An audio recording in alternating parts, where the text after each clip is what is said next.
We acknowledge the Ghana people as the traditional custodians of the Adelaide region and their spiritual relationship with their country. We pay respect to elders past, present, and emerging, and extend that respect to all First Nations people and their connections to land. Always was, always will be.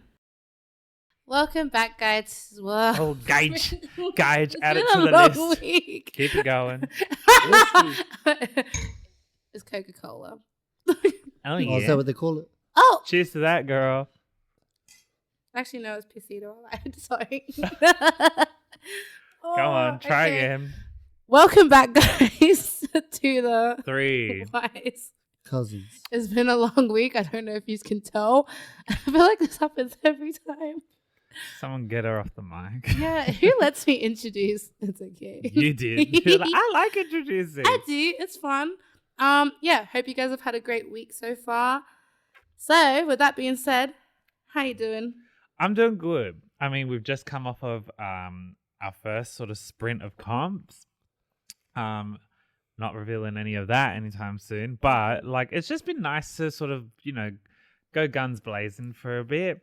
I am about to go to Sydney for Red Bull as well, so that's very exciting. It's giving very much. I go now. Good luck, everyone else. So yeah, I'm just keen. It's just nice to be back in like a more like open. Oops, sorry. Oh, More of like an openly like dance experience as opposed to just like a very niche sort of experience.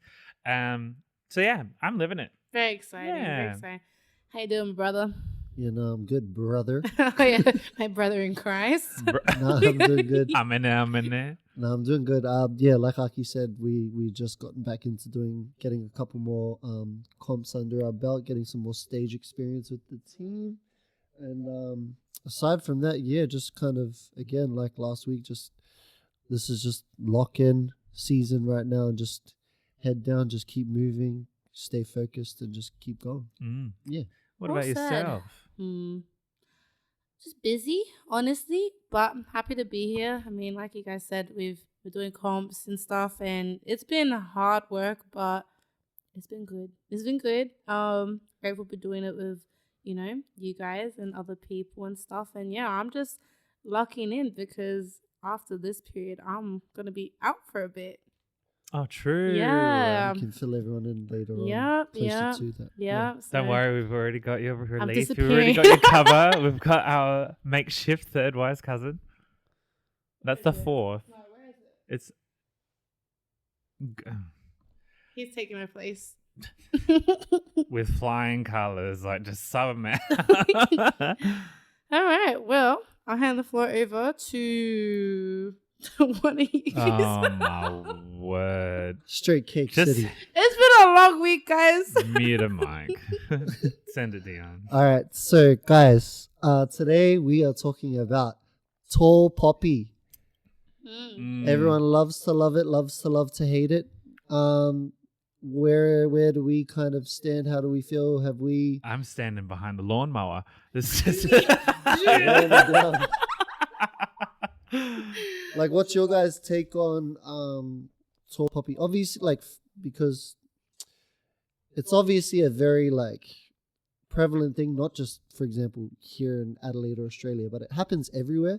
It happens like not just in the dance scene and stuff. It also happens, when it comes to like family, friends, and even to some extent like relationships and stuff like that as well. So like for you guys, like how have you found? Well, actually, I'll do it like this. When was like the first kind of maybe moment or experience in your life where you realized like, oh, so this is kind of what Tall Poppy is all about, like where you've experienced it, and how did it make you feel and all that stuff? Where do I begin?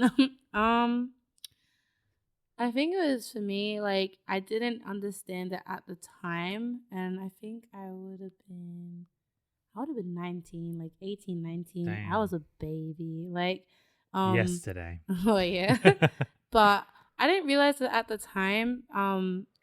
But when I stopped being friends with very specific group of people around that time, I realized it's because, and it's not to toot my own horn, they're not on my level, like emotionally, spiritually, mentally, like and it's not to like, you know, disregard their own experiences and stuff, but it's just like, I don't know, I think I learned the hard way that, you know, as I talked about on the previous episode, but secret animosity. It's like, why would you not want all your friends to do well in life and to be happy experience? I just think that's some weird stuff. And that is like people's own projections of unhealed like energy, envy, jealousy. Because it's just like, if you feel that way, you can do that too. There's space for everyone. But I think that experience at such a that age, especially where it's like, you know, you're 18, 19, you're only just learning about yourself, discovering yourself around that age. So yeah, it was interesting.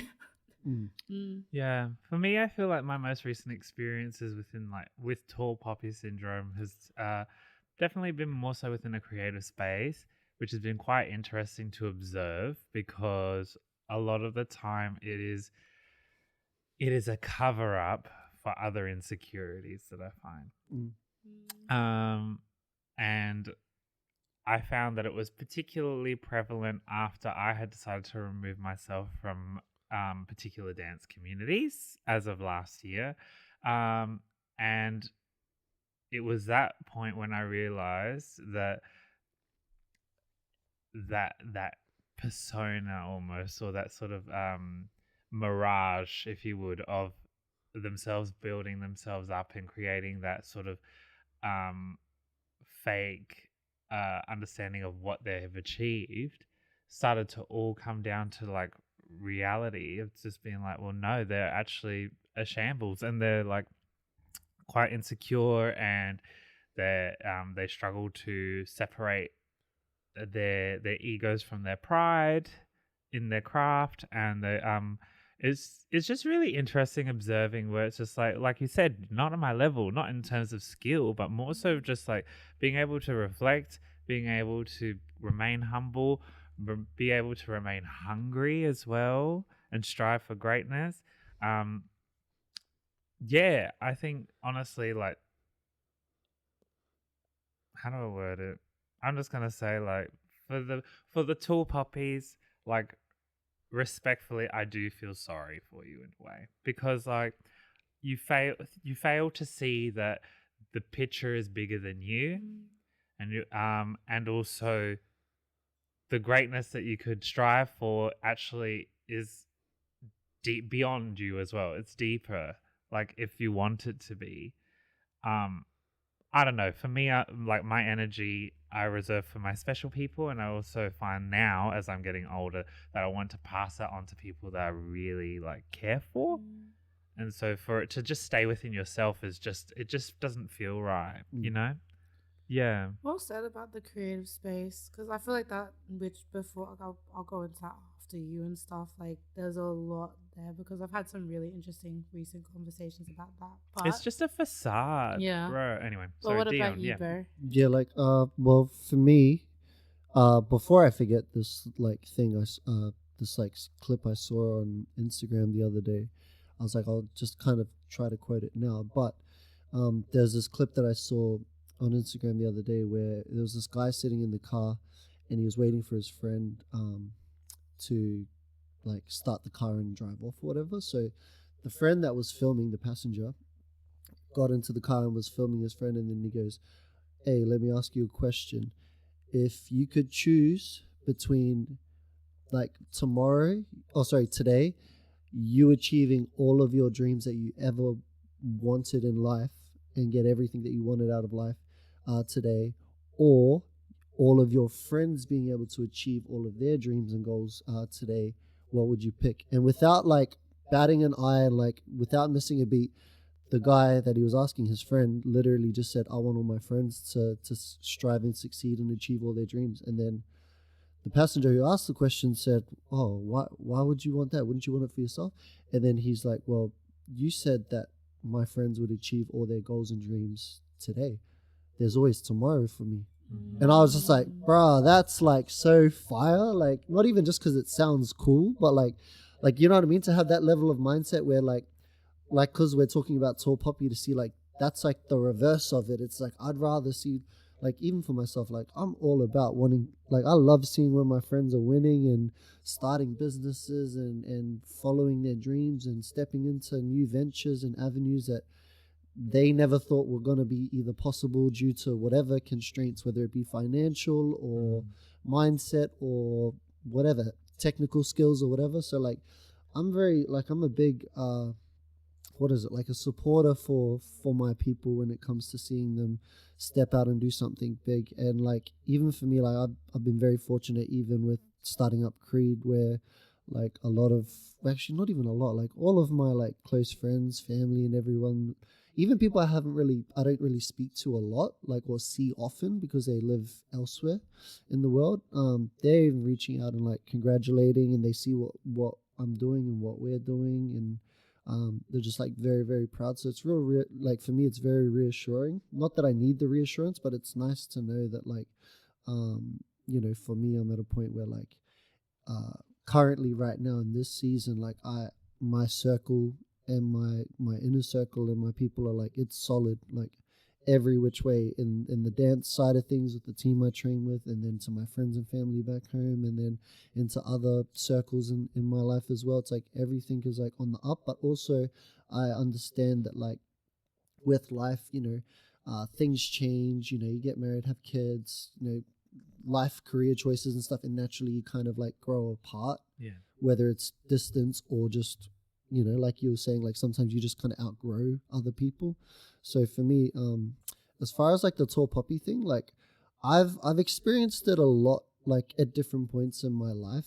Not so much from family, more so from like dance and then like friends and all that stuff. But I was taught very young that that's part of the game. It comes with the territory.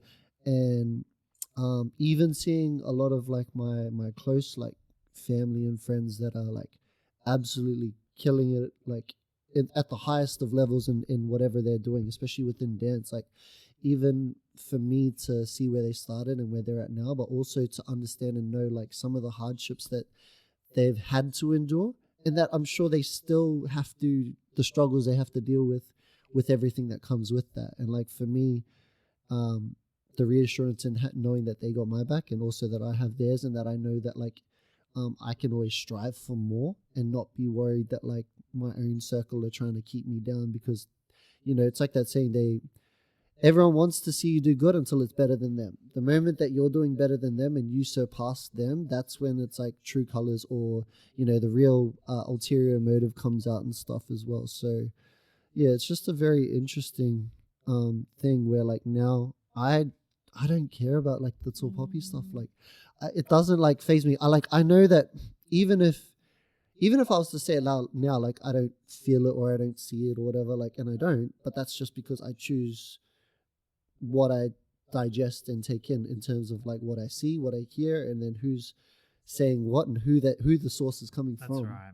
It's all a big test, really, because at the end of the day, it's based on how you perceive and react to that. 100%. It's a challenge, yeah? And then on top of that, it's also like testing, it is a challenge, and it's also testing your like willpower about like, you said you wanted to start this business. You said you wanted to get married and have kids by this age. You said, so it's like, this is a test to see like, do you really want it, or are you going to allow this challenge or obstacle or distraction to throw you off course and slow you down, or well said, veer you well off? said. Because even just like just when you're talking and stuff, like when you lose everything, it's your people that have been supporting you day one, is like, so it's just like never forget the people that got you where you are in the first place as well, and stuff. And I feel like I've seen that happen a lot, where like you have people supporting others from day one, but then it's like they lose the humility, and then it's just kind of like, oh well, like these aren't really useful to me anymore. yeah, And stuff. expendable. Yeah, you seeing that in worn out, so many different, like whether it's professional settings, friendships, all of it, like, and stuff. And just listening to what you were saying, I think this year for me as well, like I've explored avenues creatively that I never thought I would be doing, and I've come across very interesting people because of it. For example, we talked about like in previous episodes about the Ruger gig and stuff, and how the event organizers were, not wanting to Not pay good. dancers correctly. It's like, so you want to take the credit, the hype, all of the glory, but you don't want to give it to the people who's gotten you there and stuff. And I don't know, I've met people with different creative differences and stuff. I've talked about this a lot with you guys and stuff, and it's just like there's space for everyone and stuff. Yeah, That's just the thing that people forget. yeah. And it's a big world and there's plenty of room. It might not feel like it. I mean, we can use Adelaide because that's where we live and what we're around. That's our community and our space and stuff. But you can also think bigger and beyond that. And there's nothing wrong with that. It's just that if you're doing something that's goes against the grain or is like different from the norm, then it's going to be perceived in a way that like we don't like change or we're not ready for it. That's or right. it's not the place or time for it. And But sorry. There you Like, Oh, stepping sorry. on each other's toes. And like obviously tall poppy syndrome happens everywhere no matter where you are. But like a very consistent conversation I've had with so many of the we have really cool creatives in Adelaide, by the way, guys, and stuff.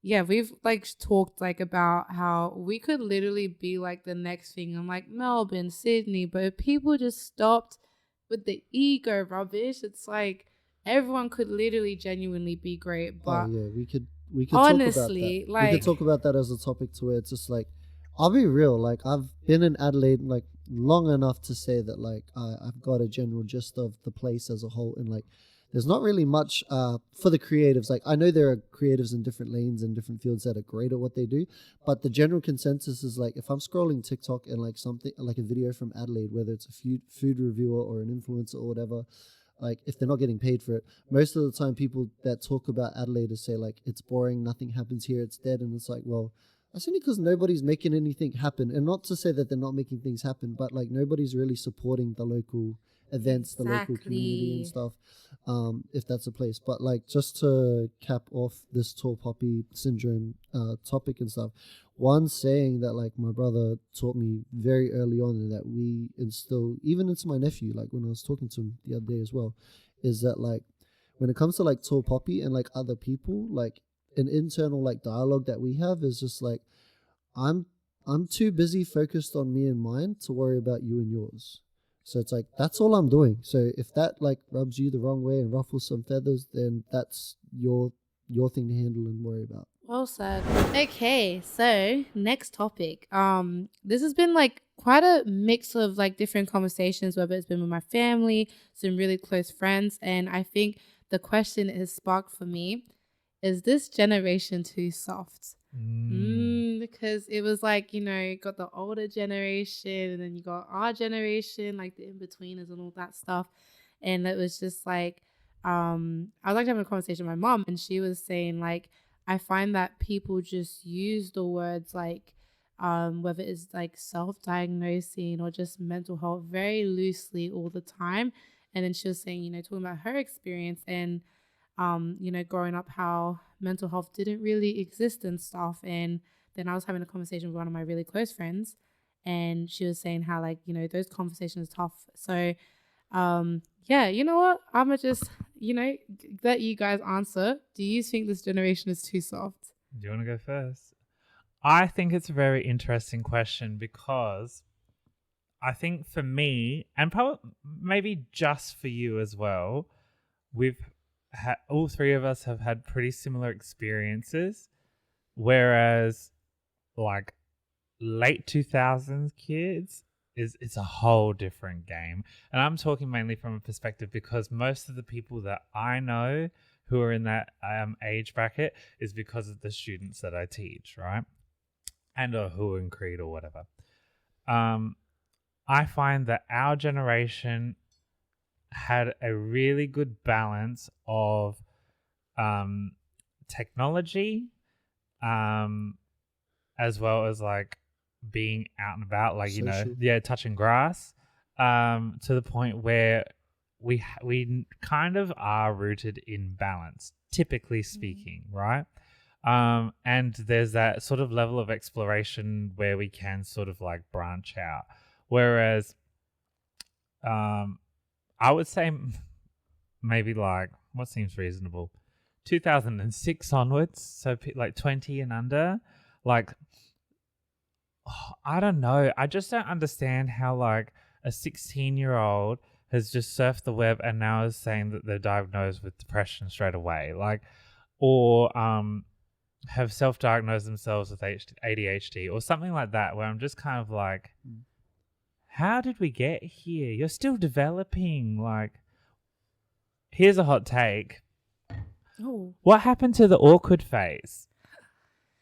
yeah. You know what I mean? When it comes Yes. to like what you were saying just before about like how did we get to like a point where like, you know, young teens or kids are like self-diagnosing and all that's like, you know, it's going super out the gate to where it is now as a generalization. A big thing that I can say for sure is the accessibility to like resources and technology is at their fingertips. True. So like, I mean, we still had like, you know, Bebo, MySpace, Facebook on our phones in high school. We had accessibility to be able to, you know, social media stuff, surf the web and all that stuff, but nowhere near to the caliber of like what kids can look up and use on the internet in the span of an hour, let alone 5 minutes. So That's true. I feel like that's definitely a part. But one thing that I was saying to Sis just before we started filming was like when, and this is again generalization, but when it comes to other generations, whether it's our parents' generation or even older that are still here, when they talk about, or even maybe some of our people from our generation complaining about like, oh, why are kids so soft, or when did all this stuff happen? The first thing I would ask is, well, maybe take a look in the mirror and have a look at who raised this generation, because like no matter what, every generation they're gonna have like a myriad of like kids that just don't cope well in, you know, different settings and environments. That's 100%, you know, unavoidable. I get that, but to the point where like mental health and all these things are like so like, it's like a get out of free jail card for kids these days, to where like there is a time and place for sensitivity and understanding and listening to try to get their perspective and stuff. But at the same time, from what I've seen, and this is from when I was still in like high school and I was teaching in schools, and I would, you know, I've been in flexi schools, I've been in like, you know, special needs schools, I've been in primary schools, private schools, everything up and down, like all in Queensland and stuff. So I'm pretty well versed in it. So seeing where it's at now, and even having kids in our team, and like, you know, great bunch and everything, but just hearing like the conversations that they would have about like some of their friends or people in their year level or in classes is just like, it's wild to me. But then at the same time, like I can understand why society and kids are in the position that they're in right now, which is unfortunate. But again, it comes down to like the authorities, like teachers, parents. You know, some of these kids don't have good parents or role models in their lives, so that's always going to be a tough hurdle to overcome and stuff, or absent parents and whatever. So there's a whole vast, you know, bunch of like elements and stuff that can come into play, but at the same time, it's just, you know what I mean? 100%. I think there's also a lot of social cues that have sort of been redesigned and redeveloped for these kids now. So, like, for example, exploration of sexuality, gender identity, so in terms of like medical as well, or even just sort of like just how to sort of operate around people. It's a very different dialogue than when we were younger, which isn't a bad thing per se, but like I think the challenge here, and chime in as well, I don't think it's about kids being soft, but I think it's about letting the kids have some form of actually feel a sense of hardship, have an aspect that toughens them in a way or conditions them, like that, in a way that sort of, again, pressure to diamonds. The way that I think about it, and I guess the analogy is like when like foxes or other wildlife, for example, if there's a fire, a lot of the time the older, like the parental figures, like the mum or whatever, will take the cubs near the fire, and so then the cubs will feel what that's like, so that they don't actually go into that dangerous scenario again. So like similarly here, whether it's absent figures or whether it's the opposite, and it's like coddling, you've got to allow the youth to explore in a semi-controlled environment, but you also got to be able to allow them to challenge, but then also vice versa, be challenged as well. Because if you're, especially those weird years where they're starting to develop adult perspectives, my dad's always been the type of person to be like, and I didn't get it at first, but like, if you want to be treated like an adult, I'll treat you like an adult. And that sounds like a threat, but like now that I think about it, it's actually like, okay, am I actually about to step up to the plate or not? And if I say no, then he's not going to treat me like an adult. Yeah. Like there comes a point where if you want the title, it comes the hardships as well. Everything comes with it. The Yeah, responsibility, that's the it. expectations. The all that gains stuff. and the debts. Yeah. So in my opinion, I think the greater question isn't about is the generation soft, but I think is the current generation ready? Is the current generation feeling equipped? And also, by extension, I would actually be interested to ask, how would the following generation behave? Yeah. You know what I mean? Because, like, if you look at our grandparents, for example, the grandparents love to coddle the grandchildren, and it's that sort of rotation. Yeah. So, yeah, what do you think? Oh, I think like, I mean, there's so many layers to this, and like obviously, like mental health is very real. Like to not disregard that whatsoever. Like, you know, I've seen all sorts. Like, I've seen people weaponize like mental health. I've seen people actually live and genuinely struggle with mental health. So I've seen like both sides and stuff, and like sometimes there is a fine line of, okay, like this is completely valid and your experience is very real. So of course it's okay to feel like that. But then in some cases I'm like, harden up, man. Like, and this is coming from the most sensitive person in the room. Like, by the way, guys, I'm a freaking crybaby. Like, so it's just like, it's not to sound insensitive, but it's just like life is gonna throw things at you, whether you like it or not. And it's like those experiences, they shape you to like learn how to just be a better person, and also like resilience and stuff. And that's where you also find your power. Because yeah, I've like I said, I've seen all ends and stuff where it's like, and also sometimes you can't really help someone unless they want to help themselves. Like genuinely, you can walk a horse to water, but you can't make a drink. Like genuinely. And then I've met some people like, yeah, because I remember like back in, this was when I was 18, 19, there was a lot of stuff happening. But I remember this friend, like when we had a falling out, she was like to me, you know, I'm with my therapist. I got this, and this. And I'm just like, yeah, what does your diagnosis got to do with you being Yeah. I was just like, that's what I mean by the weaponizing therapy. Like you can only use it as a crutch for so long, because like I said, just because I'm having a bad day, the world isn't gonna stop spinning just because. That's the thing, is like you can use it as a crutch for as long as the people around you will enable and allow you to do that. My family, like you can tell them all that stuff. You can show them a certificate and a video and like all that stuff signed by the doctor. Doesn't mean nothing. They're gonna still tell you, go peel those potatoes. Yeah.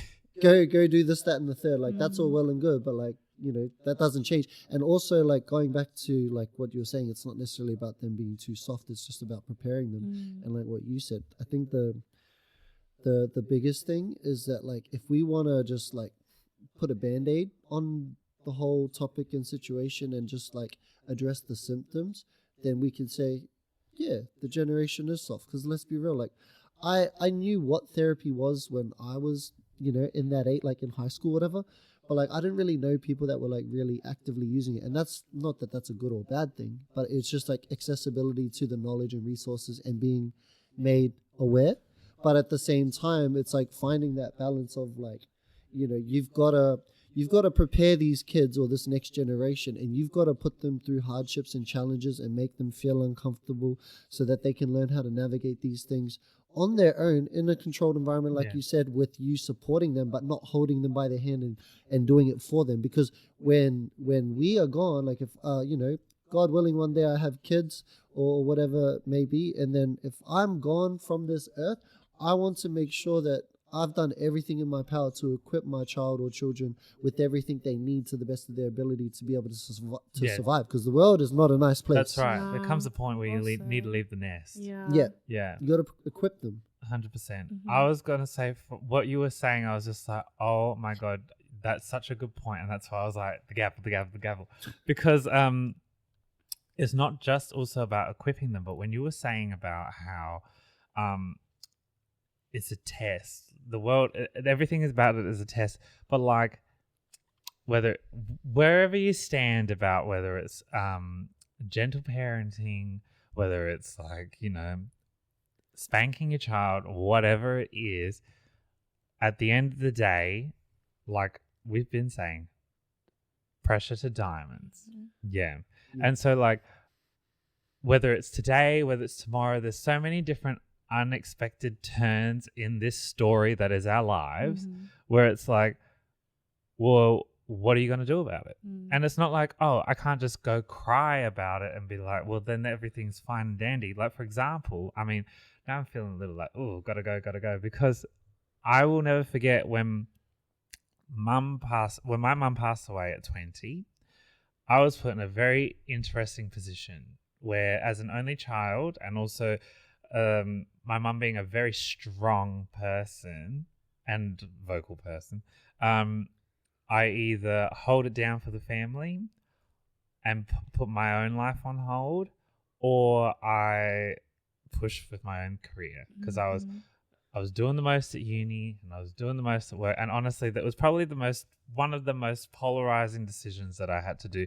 And I felt a sense of animosity towards my family. If I was not well equipped in that time, I think I would have completely crumbled. Honestly, I think I would have just been like, nah, I'm done.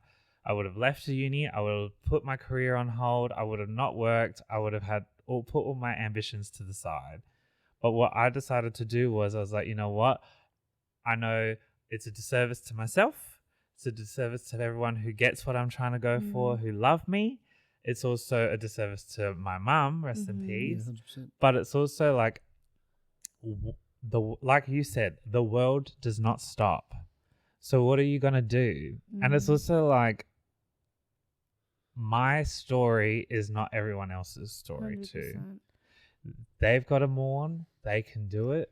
I've got my own way of doing things, but this is my time now. Yeah, there's no right or wrong way. It's just like you're going through. Well, in that situation, there's no right or wrong way. You're just grieving and going through the process the way that you feel. Yeah, is best. but regardless of whether it's a grieving moment, whether or not, whatever the hurdle is, it's about whether life goes fast or slow, but it never stops. That's it. Yeah. I mean, only you choose whether your life stops then and there in terms of like, okay, this has hit me. I'm at rock bottom. I don't want to do anything about it. So, but that's it. And the woe is me. I mean, look, you're looking at this. These three don't do woe is me. So and like, but also like, just with what we just said last episode, like, obviously mental health is very real, and I feel like I know so many strong people in my life, and I've seen the world try to break them, and I've seen them not break, despite how hard, how how raw and messy that healing is. I'm just gonna say it, and I hope the right people hear this. It is not your place to tell someone how healing should look if you've never been in their shoes. Your place is to just simply support. And if people, like you said, if people ask for advice, they will. But like I said, I've seen both ends of it. But yeah, like it's just. But also, kindness is free, guys, as well. Literally. We can still be kind and still be like, What I found is, and like, I guess in a way to sum it up, is that like in life, there's a rhythm, and like, regardless of where someone's at, it's always going to change, right? And so it's your responsibility as a friend, a loved one, a family or whatever, to just acknowledge and match, and then figure out how, like, if they're like this, where you fit in that flow, and then you can come through and come out, and then you come through and come out, and then that way it's healthy. You know what I mean? Similar to what we were talking about last episode as well, how you were saying like there's that friend who's always like this, the penny. The Yeah. Whereas, but like, it's just finding that rhythm and flow. 100%. It's not that hard. Well said. Thanks. And those lessons will turn into blessings. Trust and believe. Yeah. Trust And and then like one believe. last little thing just to finish on a more positive note for all of this. It's not a take, but like I do see like there is like just from when I say sample pool, just the young people that I'm around, like from this generation, like they have so much potential and accessibility to the same things that are kind of like, it's like a blessing and a curse with like technology and social media and stuff. It's all about how they use and leverage it to benefit their lives. And so I'm very optimistic that because they have all these tools and accessibility and resources and are open with these conversations, that they're going to be in a far better place in the long run. But obviously, like from what we see generally, like it's something that still needs work on a systemic level, as opposed to just like the symptoms of that's why this kid is acting up. Yeah, 100%. But yeah, honestly, live your life and like just enjoy it. Remember to remain vigilant, discerning, but yeah, just live. Yeah. Eat, pray, love. All right. And just to finish it off, and I guess in a way, this is kind of a nice progression into today's episode. We're going to talk about the healing power. And so partly for me, a part of my healing journey was, and I'm covering it up in full trench. I got myself a tamoko, and a couple of weeks ago, I was very privileged to have the divine timing of meeting Peter Ellis. Lovely man. Lovely man, lovely family, actually. What's that? Who's, like I said, very fortunate and blessed to meet him. I got to share my story and my whakapapa with him, and we just went to work with a tattoo. Just like, before you continue, just to elaborate, like, whakapapa, like explain. Oh yeah, it's your genealogy. So it's not only your family tree, but it's also from where they are. So like when it's translated into your tamoko or your tattoo, every stroke has a meaning. Everything is about like the landmarks, your mountain, your river, your family on both sides, their families on both sides. Like it is basically like your life compass in a way. So yeah, I was a little bit nervy because I was like, oh, am I ready? Is this? And honestly, it was definitely a coming of age. This particular piece that I got done did signify to me that it was an end of a chapter and moving on to another one. Similar to what we were saying as well in terms of emotional journey of feeling icky, feeling that sense of like, oh, like, So I just kind of sat in that feeling, and then I was like, you know what? I'm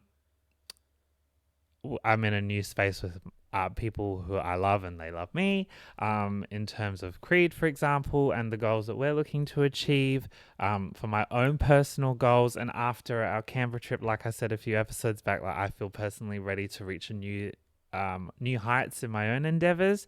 And so the thing in my life that was missing was feeling proud of my body, mind, and soul, like 100%. And so viewing my previous work did hinder that to an extent. And so that's why I sought this cover up. And he was free on the Thursday. I was free only on the Thursday. And the only thing that was the only thing that I was a bit hezzy about was just my budget. I was like, you know what, how am I going to scrape by? Am I going to be that man hunting through the bins to get the 10-cent cans? Like, I was like, what am I going to do? And I go to my dad and I'm like, I've got a dilemma. Let me paint you a picture, Bob Ross. Like, I've got the artist. I've got the time. I got no money. I don't get the mullah. I've got the zeros, but no numbers before the zeros. And so I was very fortunate. And again, thank you, Dad. He was very generous in funding my first Tamil course. So, Oh, bless you, Uncle. yeah, thank you, Billy. No, Thank he you. would have been proud though, like knowing that that's like your goal. Well, I mean, he and I talked about it a lot, and I sent him the picture of the previous work, and he's just like, well, hey, at least it's not an ex's name on there. And I'm like, it felt like it. But no, he saw the vision as well, and he understood that for me, this, I never actually anticipated to get a piece on my chest that reflected this at all. I originally was like, I'm going to keep my legs for my tamoko, but I was just like, there is something calling about this, and I didn't realize how healing that was, because after I got it done, admittedly, the previous tattoo is not completely covered up, and I'm all right with that. If anything, like, it has, that past self has also added to what it is now, and it's allowed me to actually view that experience in a different light, which is very empowering. And I feel, yeah, like I said before, like it is a coming of age, because past me would not have looked at it like that at all. I would have been like, it's still there, no, but it just adds to my story, which It's like there's the Japanese thing. It's called ikigai, which is like, you know, like with the dish, the broken dishes, and then they put it back mend together it with gold. Yep. And then it like becomes even more beautiful than it was originally. Yeah. So it's like embracing the imperfections. Yeah. And so I mean, for all of us, like, well, you've had work done by Peter as well. Yes. But out of the three of us, I'm the one to have a tamoko, and like, from the moment firstly talking to him, but also going into that room, and we were just chatting, and then he just started drawing like with a Sharpie on my like chest, and I was just thinking like, this is such a meditative experience. I had no anxieties, no reservations. I was just like, wow, I am so zenned out right now. And it was just chill. I feel like, generally speaking, for cover-ups, people feel like they have to try and explain or justify what's going on. There was none of that. It was just like, we're chilling. And so we got the work done. He showed me the draft, and I was just like, you're joking. That man is so like connected and to his craft. He was just describing, so this section here, this is the Manaya, this is your guardian, this here is the Tanifa. Like, I was just like, wow, damn. And it was just so balanced. And I'm like, I'm not a big guy. I'm not like Jason Momoa, but like, so like my canvas is still pretty small at the moment. And I was just like, thank you for letting me have that breathing space to develop that canvas if I want to later on. But I was like, I want to extend this onto my back. And he just did a panel, and I was like, he goes, we're done. And I'm like, has it been 5 hours already? It was 3 hours. That man is zippy. He is a little pocket rocket, that man. Uncle, I am just so grateful, and like, I cannot boast enough of it. Like, there was just something about that power that I was like, this is it. From the moment he said his prayer to the moment that he put that needle on to the end, I was just like, I'm so happy. And the way it's healed, like no other tattoo that I've had as well. It just was so, it was almost like it was just printed on. How special. And meanwhile, Shining, calling you out, Shining, you thought it was fake. Oh. So, yeah. Then I was like, because where'd you get your stickers from? yeah, I'm like, why have I got it wrapped in Glad Wrap if it's fake? Shining, we're going to have a quiet word later. Not a promise, a guarantee. But yeah, that was just my little tidbit. oh, So, yeah, honestly, it is, I think it is the season of healing. It is the season of accepting and absorbing and reflecting and all that good vibes, and a chance for us to reach for higher heights, like I said before. Yeah. Yeah. Awesome. Thank you. Catch the bro doing the haka in the middle of Rundle Mall sometime soon. Not for free. Shirt off and all. Surely Rep out the of time time. off. Oh, me at the cuppers? Oh, they'd hate to see me coming. But yeah, like I said to these guys, I also extend it to you guys as well. I hope you guys are feeling that you're able to achieve what you want in life. I hope you're also feeling that sense of ambition now. We're halfway through the year already, so 6 months to go. 6 months to go. Make the most of it. Of course, sound off in the comments as well. We'd love to hear from you. My name is Aki, I'm Rini. I'm Dion. and we are the 3 Wise. Cousins. Bye. Bye.